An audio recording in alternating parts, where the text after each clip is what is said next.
We're going to read Library Lion. Does your library have a lion?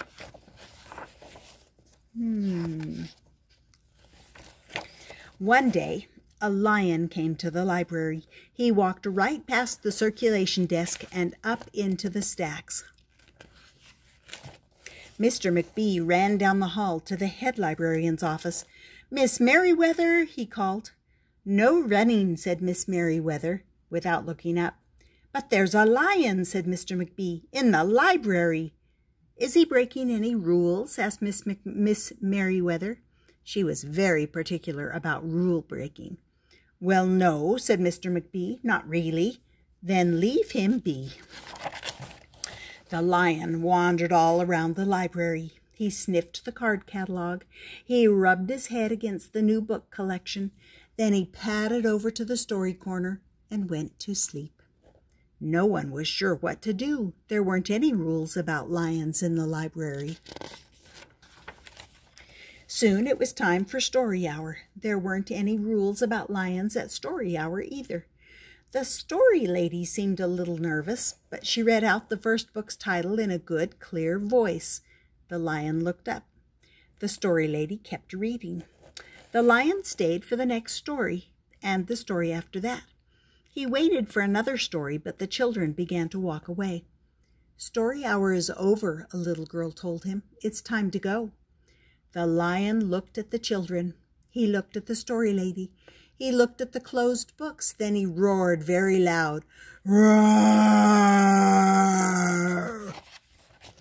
Miss Merriweather came striding out of her office. "Who is making that noise?" she demanded. "It's the lion," said Mr. McBee. Miss Merriweather marched over to the lion.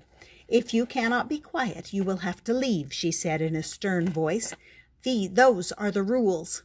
The lion kept roaring. He sounded sad. The little girl tugged on Miss Merriweather's dress. "If he promises to be quiet, can he come back for story hour tomorrow?" she asked. The lion stopped roaring. He looked at Miss Merriweather. Miss Merriweather looked back. Then she said, "Yes, a nice quiet lion would certainly be allowed to come back for story hour tomorrow." "Hooray!" said the children. The next day the lion came back. "You are early," said Miss Merriweather. "Story hour is not until 3 o'clock." The lion did not budge. "Very well," said Miss Merriweather. "You might as well make yourself useful." She sent him off to dust the encyclopedias until it was time for story hour. The next day the lion came early again. This time Miss Merriweather asked him to lick all the envelopes for the overdue notices. Soon the lion began doing things without being asked. He dusted the encyclopedias, he licked the envelopes, he let small children stand on his back to reach books on the highest shelves. Then he curled up in the story corner to wait for story hour to begin. At first, the people in the library were nervous about the lion, but soon they got used to having him around. In fact, he seemed very well suited for the library. His big feet were quiet on the library floor. He made a comfy backrest for the children at story hour, and he never roared in the library anymore. "What a helpful lion," people said. They patted his soft head as he walked by. "How did we ever get along without him?" Mr. McBee scowled when he heard that. They had always gotten along fine before. No lions were needed. Lions, he thought, could not understand rules. They didn't belong in the library. One day, after he had dusted all the encyclopedias and licked all the envelopes and helped all the small children, the lion padded down the hall to Miss Merriweather's office to see what else there was to do. There was still some time left before story hour. "Hello, lion," said Miss Merriweather. "I know something you can do. You can bring a book back into the stacks for me.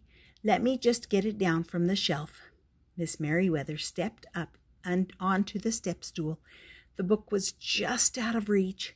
Miss Merriweather stood on her toes. She stretched out her fingers. "Almost there," she said. Then Miss Merriweather stretched a little too far. "Ouch," said Miss Merriweather softly. She did not get up. "Mr. McBee," she called after a moment. "Mr. McBee." But Mr. McBee was at the circulation desk. He could not hear her calling. "Lion," said Miss Merriweather, "please go and get Mr. McBee." The Lion ran down the hall. "No running," Miss Merriweather called after him. The Lion put his big front paws up on the circulation desk and looked at Mr. McBee. "Go away, Lion," said Mr. McBee. "I'm busy." The Lion whined. He pointed his nose down the hall toward Miss Merriweather's office. Mr. McBee ignored him. Finally, the Lion did the only thing he could think of to do. He looked Mr. McBee right in the eye, then he opened his mouth very wide, and he roared the loudest roar he had ever roared in his life. "Roar!" Mr. McBee gasped. "You're not being quiet," he said to the Lion. "You're breaking the rules." Mr. McBee walked down the hall as fast as he could. The Lion did not follow him. He had broken the rules. He knew what that meant. He hung his head and walked toward the doors.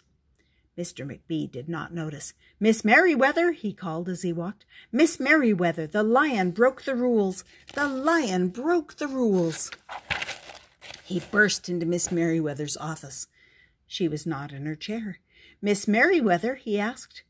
"Sometimes," said Miss Merriweather from the floor behind her desk, "there is a good reason to break the rules, even in the library. Now please go call a doctor. I think I've broken my arm."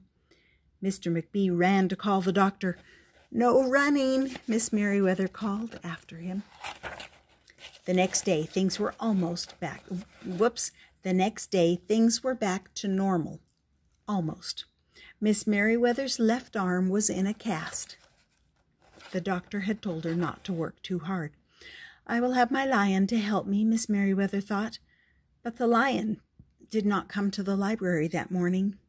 At 3 o'clock, Miss Merriweather walked over to the story corner. The story lady was just beginning a story for the children. The Lion was not there. People in the library kept looking up from their books and computer screens, hoping they would see a familiar fuzzy face. But the Lion did not come that day. The Lion did not come the next day either, or the day after that.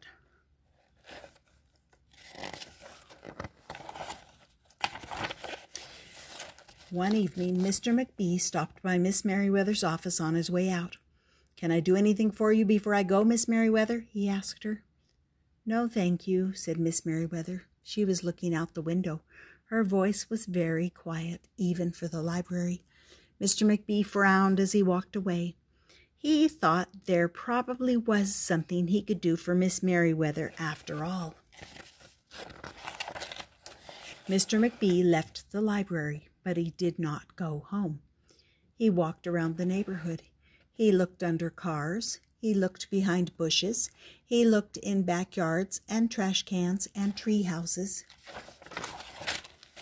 Finally, he circled all the way back to the library. The Lion was sitting outside looking in through the glass doors. "Hello, Lion," said Mr. McBee. The Lion did not turn around. "I thought you might like to know," said Mr. McBee, "that there's a new rule at the library. No roaring allowed unless you have a very good reason. Say, if you're trying to help a friend who's been hurt, for example." The Lion's ears twitched. He turned around, but Mr. McBee was already walking away. The next day, Mr. McBee walked down the hall to Miss Merriweather's office. "What is it, Mr. McBee?" asked Miss Merriweather in her new, sad, quiet voice.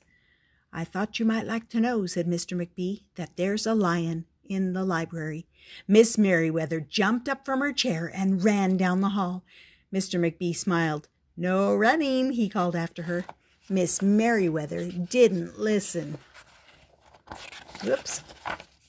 Sometimes there was a good reason to break the rules, even in the library. And that, my friends, was the story of Library Lion.